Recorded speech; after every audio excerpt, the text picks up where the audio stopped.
I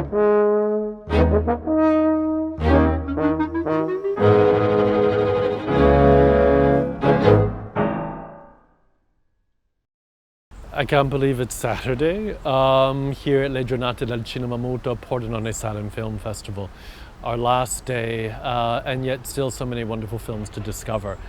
The afternoon begins at 2 p.m. rather than the usual 2:30 with the French film Vent debout, 1923, directed by René Le Prince. Le Prince was also the director of one of the films in the Ruritania section, Tite Premier, Roi des Gosses. Vent debout is really a fascinating film to be seen in conjunction with Pêcheurs d'Islande, which we screened earlier in the week, because they're both very much set in a similar milieu.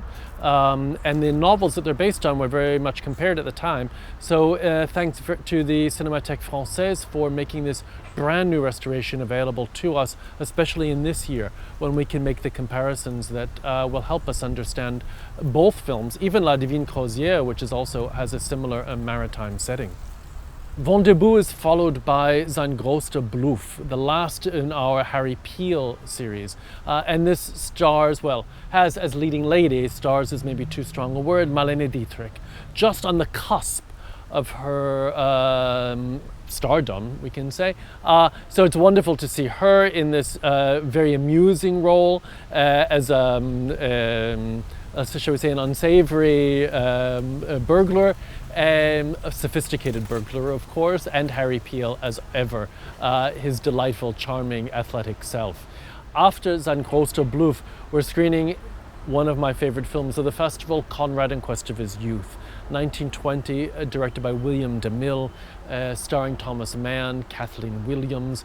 It is an absolutely beautiful meditation on memory, on the things that we look for in our lives, the things that we remember not always accurately. It's based on the Leonard Merrick novel. I urge you to read that as well. They're quite different. Olga Prinsloo, the screenwriter, made some changes. She made Conrad far more sympathetic, I must say, than he is in the novel. Both are worth your time. And it's thanks to the Library of Congress that we're able to screen this new restoration in all its beauty, in all its subtlety and sophistication. And then in the evening we have quite a spectacular double hitter for our gala closing evening. Charlie Chaplin's The Pilgrim. This is the 100th anniversary, so 1923.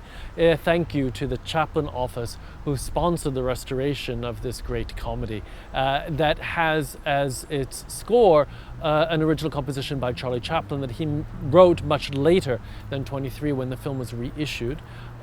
Timothy Brock has reorchestrated the score, and the Orchestra da Camera di Pordenone, directed by Ben Wilson, is leading the musicians. That's immediately followed by Buster Keaton's masterpiece, Sherlock Jr. Both films are sort of mid-length films, so they work wonderfully together.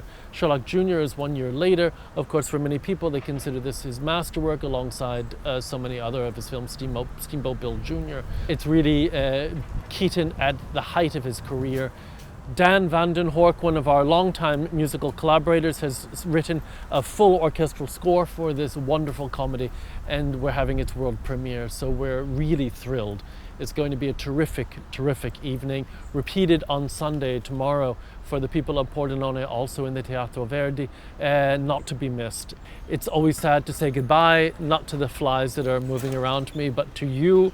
We will see you again next year. I hope you've had a good festival. Thanks so much for being with us.